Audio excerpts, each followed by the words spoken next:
Russia ஒரு மிகப்பெரிய response பண்ணுவாங்க அப்படிங்கிறது போல உக்ரைன் தரப்புல இருந்து எதிர்பார்த்து காத்துக்கிட்டு இருக்காங்க. அதுக்கு விடக்கூடாதுன்றதுக்காக தான் ஏர்பேஸ்லாம் அடிச்சு பார்த்துக்கிறாங்க. பட் ஆனா இப்போ வரைக்கும் ரஷ்யா ஒரு மிகப்பெரிய ரெஸ்பான்ஸ் கொடுத்தாங்களான்னா இல்ல. சோ அந்த ஒரு காரணத்தினால இந்த சப்மரைன்களை பயன்படுத்தி தாக்குதல் பண்ணிடுவாங்களா அப்படிங்கிறது போல உக்ரைன் தரப்புல ரொம்ப கண்ணும் கருத்துமா இருக்கிறாங்க. அதனால அவங்களோட சி பேபி ட்ரோன்களை இந்த பக்கத்துல அப்படியே களமிறக்கி விட்டுருக்காங்க. இந்த சி பேபி ட்ரோன்களும் இந்த ரஷ்யாவோட கட்டுப்பாட்டுக்குள்ள இருக்கக்கூடிய அந்த கிரீமியா பகுதி இருக்கியா செவஸ்டாபோல், சோ அந்த பகுதியில் வந்து உலா வந்திருக்குது.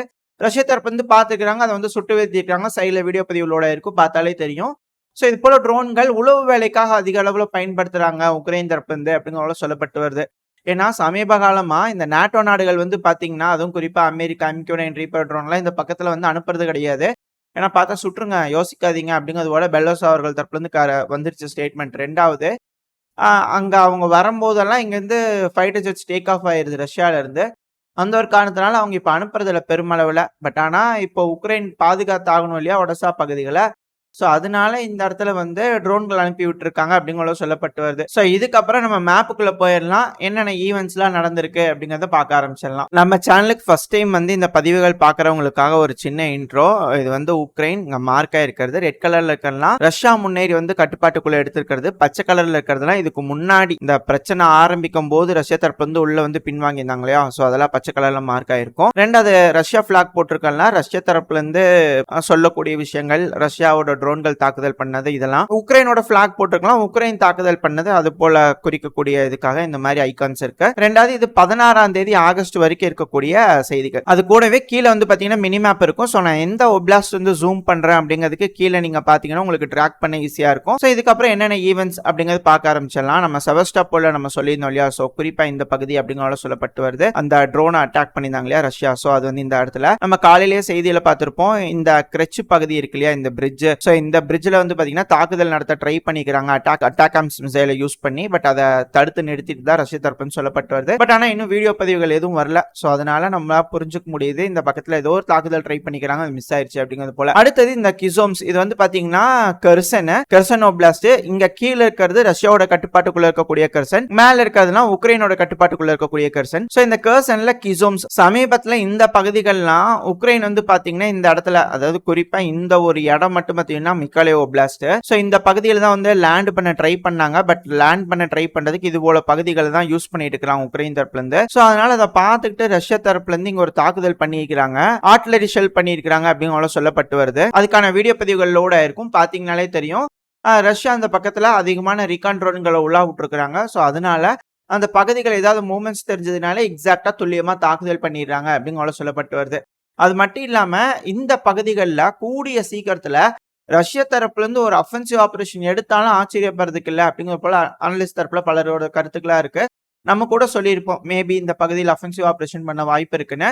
ஆனா இப்போதைக்கு வரக்கூடிய கள நிலவரம் வச்சு பார்க்கும்போது ஜாப்ரோசியா பகுதியிலிருந்து ஒரு மாபெரும் அஃபென்ஸ் பண்றதுக்கு வாய்ப்பு இருக்கு அப்படிங்கிற போல சொல்றாங்க. நம்ம லைனா பார்க்க அடுத்தடுத்த பகுதிகள் பார்க்கும்போது ஜப்ரோஷியா வரும்போது ஏன் அந்த காரணம் அப்படிங்கிறத சொல்லலாம். சோ அடுத்தது அப்படியே கொஞ்சம் மேல போனோம்னா இந்த டார்விகா பகுதி, இந்த டார்விகா பகுதியில ஒரு ஃபேப் ஸ்ட்ரைக் பண்ணிருக்காங்க. அதுக்கு காரணம் என்ன அப்படின்னு கேட்டீங்கன்னா, உக்ரைனியன்ஸ் அடிக்கடி வந்து பாத்தீங்கன்னா இங்க இருக்கிற இந்த ஸ்ட்ரீம் இருக்கு இல்லையா, இதை பயன்படுத்தி இந்த கொசாச்சி லகரா இருக்கட்டும், ரெண்டாவது இந்த இடத்துல எல்லாம் வந்து பாத்தீங்கன்னா சின்ன சின்ன ஸ்ட்ரீம்ஸ் இருக்கும். சோ அதுக்குள்ள எல்லாம் வந்து இதெல்லாம் தீவுகள். சோ இந்த தீவுகளை வந்து அதிக அளவுல பயன்படுத்தி உக்ரைனியன் சின்ன சின்ன ட்ரூப்ஸா கொண்டு வந்து இந்த பகுதியில வச்சுக்கிட்டு, சோ இந்த இடத்துல வந்து இந்த கிரின்கி பகுதியா இருக்கட்டும், இந்த கொசாச்சி லகர் பகுதியா இருக்கட்டும் தொடர்ந்து தாக்குதல் பண்ணிட்டே இருந்தாங்க. சமீபத்துல தான் ரஷ்யன் ஒரு பிரதானமான ஒரு அஃபென்சிவ் ஆபரேஷனை எடுத்து இந்த பகுதி முழுவதும் அவங்க கட்டுப்பாட்டுக்குள்ள எடுத்தது மட்டும் இல்லாம இங்க தீவுகள் இருக்கும், சின்ன சின்ன தீவுகள் மாதிரி இருக்கும். நம்ம சேட்டலைட் மேப்புக்கு மாத்திரம்னா தெரியும் உங்களுக்கு, இந்த இடம் ஃபுல்லாவே சின்ன சின்ன தீவுகள் மாதிரி தான். இது எல்லாமே இப்ப அவங்களோட கட்டுப்பாட்டுக்குள்ள வந்துருச்சு ரஷ்யா அப்படிங்கிறது போல ப்ரோ உக்ரைனியன் சோர்ஸ் கொடுக்கிற விஷயம் தான். அது இந்த பகுதி இருக்குன்றாங்க. பட் பிரதானமான பகுதி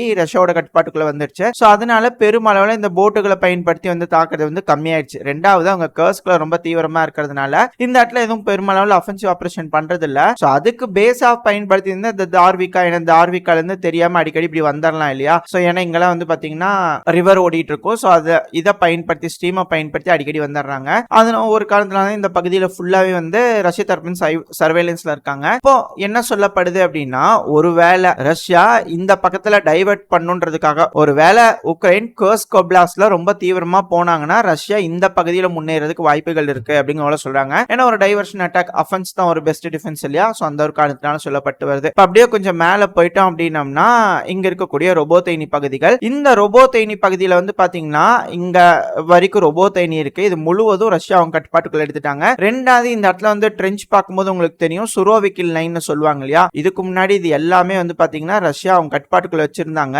உக்ரைன் அப்படியே குறைஞ்சிட்டு வந்து ஒரு அஃபென்சிவ் ஆபரேஷன் சொல்லி இந்த பச்சை கலர்ல மார்க் ஆயிருக்கு இல்லையா? இந்த பகுதிகள்லாம் அவங்க மீட்டெடுத்த பகுதிகள். சோ அந்த டைம்ல வந்து பாத்தீங்கன்னா இது ரஷ்யா கிட்ட இருந்து போயிருந்தது. அதுக்கப்புறம் ரஷ்யா எடுத்துட்டாங்க. இப்போ இது ஃபுல்லுமே ரஷ்யா அவங்க மீட் எடுத்துட்டாங்க அப்படிங்கிற சொல்லப்பட்டு வருது. ஆனா ப்ரோ உக்ரைனியன் தரப்புல இருந்து அதை ஒத்துக்க மாட்டேறாங்க. நம்ம சமீபத்துல கூட மேப்புகள் பார்த்திருப்போம். இந்த எட்ஜ்ல இருக்கக்கூடிய வீடுல வந்து ரஷ்யாவோட கொடி பறக்குது அப்படிங்கிறது போல. பட் இருந்தாலும் ஓகே உக்ரைனோட விஷயத்துக்கே விட்டுலாம். ஆனா இப்ப ரஷ்யா தரப்புல இருந்து பெருமளவுல இந்த பகுதிகளில் வந்து தாக்குதல் பண்ணிட்டு இருக்காங்க. அடுத்தது இந்த இடத்துல ஃபிராப் ஸ்ட்ரைக் பண்ணிருக்காங்கன்னு சொல்லியிருந்தோம் இல்லையா? அதை நம்ம பார்க்கல இல்லையா? அதை நம்ம ஃபர்ஸ்ட் பார்த்தலாம். இப்போ ஒரு வீடியோ பதிவு லோட் ஆயிருக்கும். அது ரஷ்யா இந்த டார்விகா பகுதியில் ஃபிராப் ஸ்ட்ரைக் பண்ணியிருந்தாங்க.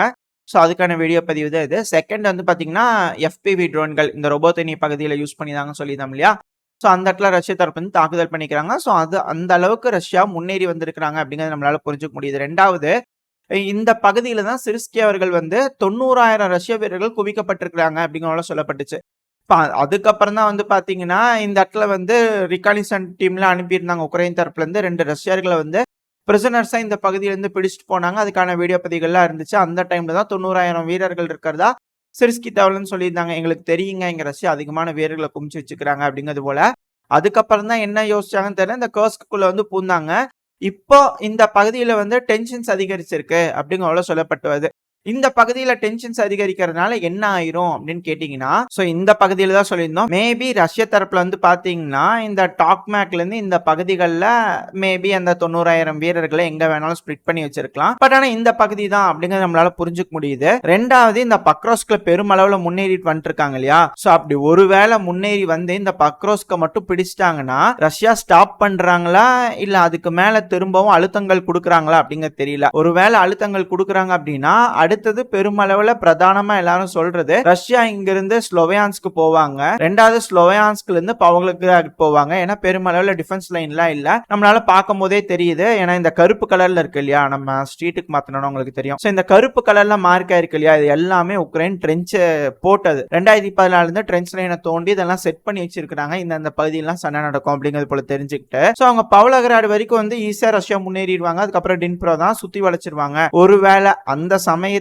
ரஷ்யா இங்க இருக்கக்கூடிய அந்த 90,000 வீரர்கள் மேபி இந்த ரொபோத்தேனி மூலியமாவோ இல்ல இங்க பக்கத்துல இருக்கக்கூடிய பகுதிகள் இருந்து முன்னேறி போய் சப்போர்ட் கொடுக்கலாம் அந்த ட்ரூப்ஸுக்கு. சோ அப்படி போகும்போது ஒரு மிகப்பெரிய பகுதி வந்து பாத்தீங்கன்னா ரஷ்யா அவங்க கட்டுப்பாட்டுக்குள்ள எடுத்துடுவாங்க அப்படிங்கிறது போல எனக்கு ஒரு தனிப்பட்ட கருத்து இருக்கு. நடக்குதா என்ன அப்படிங்கிறது பொறுத்து வந்து பார்ப்போம். பெரும்பாலான அனலிஸ்ட் தரப்புல இருந்து மேபி இந்த இது அப்படி இல்லைன்னா விண்டர்ல வந்து ஒரு அட்டாக் நடத்தலாம். இந்த விண்டர் கேம்பெயின்ல வந்து மேபி அடுத்த ஒரு அஃபென்சிவ் இருக்கலாம். இப்போதைக்கு பக்ரோஸ்க்கு மட்டும் பிடிச்சிருவாங்க. இல்ல பக்ரோஸ் கூட என்ட்ரன்ஸ்ல வந்து ஸ்டாப் ஆயிட்டாங்க அப்படின்னா இந்த நவ்கிராடா இருக்கட்டும் இங்க இருக்கக்கூடிய நோவோஸ்ட்ரோஸ்கியா இருக்கட்டும் இந்த பகுதியில் வந்து ஸ்டாப் ஆயிட்டாங்கன்னா ரீக்ரூப் ஆகி ரெடி ஆனதுக்கு அப்புறமா அடிக்கலாம் அப்படிங்கிறது போல அனலைஸ் வந்து அவங்க தரப்புல இருந்து இருக்கு. பட் ஆனா இந்த பகுதியில இது போல விஷயங்கள் வந்து நடந்துகிட்டு இருக்கு. இப்ப நம்ம அப்படியே வந்து மேல கொஞ்சம் போயிட்டோம் அப்படின்னா குறிப்பா இங்க இருக்கக்கூடிய உக்லிடார் இந்த உக்லிடாரை பொறுத்த வரைக்கும் நம்ம பல தடவை சொல்லியிருப்போம். ரஷ்யா வந்து மிக பெருமளவுல ட்ரை பண்ணி முடியாத ஒரு பகுதினா இந்த உக்லிடார். அடுத்தது மேல இருக்கக்கூடிய இதே போல ஒரு பகுதி இந்த சிவஸ்க்கு இங்க இருக்கக்கூடிய செப்ரியான்ஸ்க்கு. ரெண்டாவது இங்க பில்லோரிஃப்கா. இந்த பில்லோரிஃப்காக்கு எனக்கு தெரிஞ்சு ஒரு ரொம்ப மாசமா வந்து தொடர்ந்து அஃபென்சிவ் ஆபரேஷன் ட்ரை பண்ணிட்டே இருக்காங்க. பெருமளவுல ஒன்னும் இந்த பகுதி ரஷ்யாவோட கட்டுப்பாட்டுக்குள்ள வரல. சமீபத்துல தான் ரஷ்யா கூட இந்த பகுதியில பறந்துட்டு இருந்தது. அதுக்கான வீடியோ பதிவுகள்லாம் பார்த்திருப்போம். நான் உக்ரைன் தரப்புல இருந்து இப்ப வரைக்கும் அதை அக்செப்ட் பண்ணிக்கல. அது இன்னும் அங்க சண்டை நடக்கல. அது எங்களோட கட்டுப்பாட்டுக்குள்ள தான் இருக்கு அப்படிங்கிற சொல்லப்பட்டு வருது. ரெண்டாவது நம்ம இப்ப இந்த உக்லிடாருக்கு வந்துடலாம். இந்த உக்லிடார்ல ரஷ்யா தரப்புல பெருமளவுல முன்னேற்றம் இந்த டைம்ல அடைய ஆரம்பிச்சிருக்காங்க. இதுக்கு முன்னாடி டைரக்டா ரஷ்யா வந்து இந்த பவிலங்கால இருந்தோம். ரெண்டாவது இங்க புறநகரங்கள் பயன்படுத்தி அட்டாக் பண்றதுக்கெல்லாம் ட்ரை பண்ணிருந்தாங்க. ஏன்னா பச்சை கலர் இருக்கு இல்லையா? எல்லாமே ரஷ்ய தரப்பு வந்து முன்னேறி இருந்தாங்க. அதுக்கப்புறம் பின்வாங்கிட்டாங்க. இங்கெல்லாம் வந்து பாத்தீங்கன்னா ட்ரென்சஸ் அதிகமா இருந்துச்சு. சோ இது வந்து அந்த டைம்ல நடந்துட்டு இருந்த பிரச்சனை. பட் ஆனா இப்போ ரஷ்ய தரப்புல கையாண்டுட்டு இருக்கக்கூடிய விதமே வேறையா இருக்கு. ஏன்னா அவங்க இந்த உக்லிடாரை சுத்தி வளைக்கிறதுக்காக முதல்ல இந்த உடைனிக்கு போறதுக்காக பல இடங்கள்ல ட்ரை பண்ணிட்டு இருக்காங்க. இந்த இடம் பாத்தீங்கன்னாலே தெரியும். இந்த ரோடு ஃபுல்லாவே 00532 எல்லாமே வந்து பாத்தீங்கன்னா ரஷ்யா கிரேஸ் ஒன்னு கொண்டு வந்திருக்காங்க. அது மட்டும் இல்லாம நேத்திக்குலாம் வந்து பாத்தீங்கன்னா இந்த பகுதியில சண்டை நடக்கக்கூடிய காட்சிகள் இதெல்லாம் வந்து ரிலீஸ் ஆயிட்டு இருந்தது. நீங்க பாத்தீங்கன்னாலே தெரியும் எல்லாமே. அதுக்கான வீடியோ பதிவுகள் லைனா பார்க்க ஆரம்பிச்சிடலாம். இப்போ ஒரு வீடியோ பதிவு லோட் ஆயிருக்கும். இது உக்ரைன் தரப்புல இருந்து கொடுக்கப்பட்ட வீடியோ பதிவு தான். ரஷ்யா அங்க ஆர்மட் காலம் எடுத்து அப்படியே வரிசையா வந்துட்டு இருந்தாங்க. நாங்க எல்லாம் பந்தாடிட்டோம் அப்படிங்கிறது போல உக்ரைன் தரப்புல இருந்து வீடியோ பதிவுகள் விட்டிருந்தாங்க. இதுல இருந்து நம்மளுக்கு தெரியுது பெருமளவுல ரஷ்ய வீரர்கள் முன்னேறி வந்திருக்காங்க. அந்த இடத்துல ஆர்மட் காலம் தாக்கப்பட்டுச்சுன்னா உடனே உள்ள இருக்கக்கூடிய ரஷ்ய வீரர்கள் இறங்கி அந்த பக்கத்துல மர வரிசைகள் இருக்கு இல்லையா, அதுல ட்ரென்ச்சஸ்லாம் இருக்கு. ஸோ அதுல போய் பதுங்கிக்குவாங்க. நைட் ஆனதுக்கு அப்புறம் அவங்களுக்கு வேணுங்கிற சப்ளைஸ் வரும், ட்ரோன்கள் யூஸ் பண்ணி சப்ளைஸ் வரும். ரெண்டாவது அந்த பகுதியில இருந்து நைட் நேரமா கொஞ்சமா முன்னேறி போறது, இல்ல பகல் நேரத்துல திரும்பியும் இன்னொரு அஃபென்சிவ் ஆபரேஷன் வரும்போது ஸோ அவங்க முன்னாடி போகும்போது அவங்களுக்கு பின்னாடி போறது, இது போல வேலைகள்லாம் இந்த பகுதியில் ஈடுபட்டு இருக்காங்க. பெருமளவில் இந்த பகுதியில் இருக்கக்கூடிய கன்னி வெடிகள்லாம் அகற்றிட்டாங்க. அதுக்கான பாதையை செட் பண்ணிட்டாங்க. இப்ப தொடர்ந்து அஃபென்சிவ் ஆபரேஷன் ரஷ்ய தரப்பு வந்து எடுத்துக்கிட்டு இருக்காங்க அப்படிங்கிற சொல்லப்பட்டு வருது. இதெல்லாம் இங்க இருக்கக்கூடிய சூழ்நிலைகள். இப்ப அப்படியே கொஞ்சம் மேல போயிட்டோம் அப்படின்னம்னா கொஸ்டான்டிவ்கா. இந்த கொஸ்டான்டிவ்கால சூழ்நிலை உக்ரைனுக்கு சாதகமா இல்லை, ஆனா பெருமளவுல தடுத்து நிறுத்திக்கிட்டு இருக்காங்க அப்படிங்கிற சொல்லப்பட்டு வருது. காரணம் என்ன, இப்போ ஒரு வீடியோ பதிவுகளோட இருக்கும். ரஷ்யா தொடர்ந்து இது போல பல ஆர்மட் காலம்ஸை இந்த பகுதிகளில் அனுப்பிச்சிட்டே இருக்கிறாங்க. பெருமளவுல இந்த கொஸ்டான்டிவ்காவோட புறநகரங்களை தடுத்து நிறுத்திடுறாங்க. ட்ரோன் கண்ட்ரோல் உக்ரைனுக்கு இந்த பகுதியை பொறுத்த மட்டும் ரொம்ப சூப்பராகவே இருக்குன்னு சொல்லலாம். அதிகமான ஆர்மட் காலம், ரஷ்யன் ஆர்மட் காலம் வந்து சூறையாடி இருக்காங்கன்னா அது இந்த பகுதி தான். சமீபத்தில் இந்த பிரிகேட் வந்து பாத்தீங்கன்னா பல கருத்துக்கள் சொல்லிட்டே இருப்பாங்க இல்லையா, அதாங்க நம்ம 79வது ஏர்மொபைல் பிரிகேட் இருக்காங்க இல்லையா, அவங்க கிட்ட இருந்து தான் அந்த ரூமரும் ஸ்ப்ரெட் ஆயிருந்தது. சைட்ல அந்த லோட் ஆயிருக்கும். இவங்க வந்து உக்ரைன்ல தான் கொடுப்பாங்க. நம்ம அதை டிரான்ஸ்லேட் பண்ணி உங்களுக்கு இங்கிலீஷ்ல நான் காட்டுறேன் அந்த இமேஜ். இவங்க தான் வந்து அந்த ரூமரை பரப்பி விட்டுருந்தாங்க. என்ன அப்படின்னா, இந்த சிரிஸ்கி இருக்கிறார் இல்லையா, அவரை வந்து இன்சிஸ்ட் பண்ணிட்டாரு ஜெலன்ஸ்கி அவர்கள் இந்த கர்ஸ்க் ஒப்லாஸ்ட்குள்ள போறதுக்கு.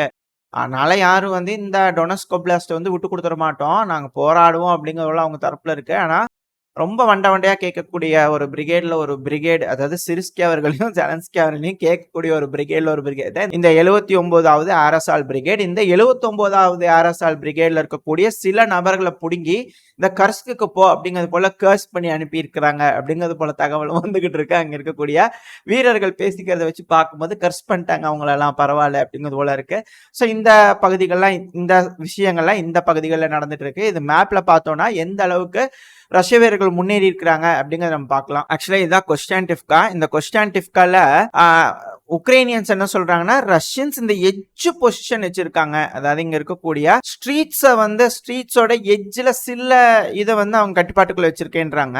ஆனா இங்க ஏங்க நீங்க ட்ரோன் தாக்குதல் பண்ணீங்க அப்படிங்கிறது போல நம்ம கேட்க வேண்டியதா இருக்கு. இது 13ஆம் தேதியே ட்ரோன் தாக்குதல் பண்ணிக்கிறாங்க. பட் அதுக்கப்புறம் பிரதானமா எந்த ஒரு ஈவெண்ட்ஸும் நம்ம கிட்ட வரல.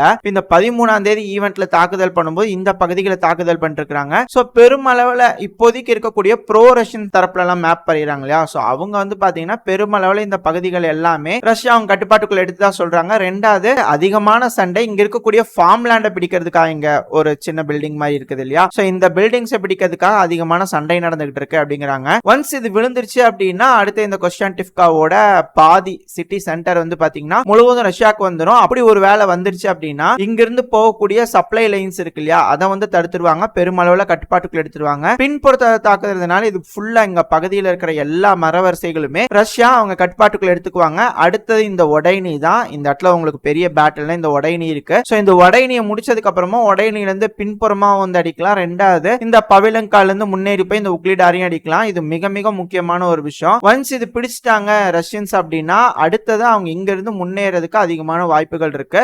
தொடர்ந்து முன்னாடி போனாங்கன்னா இங்க இருக்கிறது ஒரே ஒரு வில்லேஜ் தான். பட் ஆனா இந்த இடத்துல டிஸ்டன்ஸ் இருக்கு. இந்த டிஸ்டன்ஸை உக்ரைன் அவங்களுக்கு சாதகமா பயன்படுத்திக்கிறதுக்கு வாய்ப்பு இருக்கு. ஏன்னா இந்த இடத்துல வந்து பாத்தீங்கன்னா ட்ரென்ச்சஸ் இருக்கு இல்லையா, இதெல்லாம் ஸ்ட்ராங் ஹவுஸ், ஒரு மரவரிசை, அந்த மரவரிசைலாம் பெரிய பெரிய ஸ்ட்ராங் ஹவுஸ் அவங்களுக்கு இருக்கு. அப்படி இருக்கும்போது நார்மலா இப்ப வரைக்கும் நம்ம பார்த்திருக்கோம் இல்லையா, ரஷ்யாவும் சரி உக்ரைனும் சரி பெருமளவுல முன்னேறி போறாங்க அப்படின்னா ரொம்ப தூரம் டேங்க் போக வேண்டியதா இருக்கும். டேங்க்கள் ரொம்ப ஃபாஸ்டாலாம் போகாது. சோ அதனால இங்க இருக்கக்கூடிய FPV ட்ரோன்கள் அதை தாக்குறதுக்கு அதிகமான வாய்ப்புகள் இருக்கு. இந்த ட்ராஸ்க் எல்லாம் வந்து பாத்தீங்கன்னா, ட்ராஸ்க்ன்றது இதுக்கு மேலே இன்னொரு பகுதி இருக்கு, ட்ராஸ்க் சிட்டி, பெரிய சிட்டி. அந்த சிட்டி இல்ல, நம்ம சொல்றது மேல இந்த லிமன் இருக்கு இல்லையா, அந்த பகுதியில் இருக்கக்கூடிய டாஸ்க் சொல்றோம்.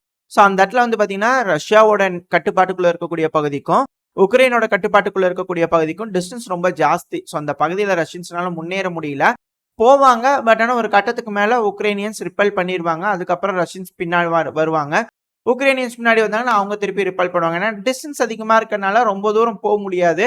அது கொஞ்சம் இழப்புகளா இருக்கு இருதரப்புலையும். ஏன்னா அவங்க சும்மா ட்ரோன் தாக்குதல், ஆர்ட்லரி தாக்குதல் பண்ணிட்டு இருக்கும்போது இருதரப்புலையும் சிக்கல்கள் இருக்கும். இது கொஸ்டான்டிவ்கா வரைக்கும் நடக்கக்கூடிய விஷயங்கள். இதோட இந்த பதிவு நாம் முடிச்சுக்கலாம். இந்த பதிவு எப்படி இருந்துச்சு, உங்களுக்கு பிடிச்சிருக்கா? பிடிச்சுனா லைக் பண்ணிட்டு உங்க ஃப்ரெண்ட்ஸ் அண்ட் ஃபேமிலியோட ஷேர் பண்ணிக்கோங்க. அது கூடவே மறக்காம இந்த பதிவு பத்தின உங்களோட கருத்துக்களை கமெண்ட் செக்ஷன்ல சொல்லுங்க. இந்த பதிவு நல்லா இருக்குன்ற நம்பிக்கையில அடுத்த பதிவுல உங்களை சந்திக்கிறேன். அது வரைக்கும் ஸ்டே சேஃப். By by.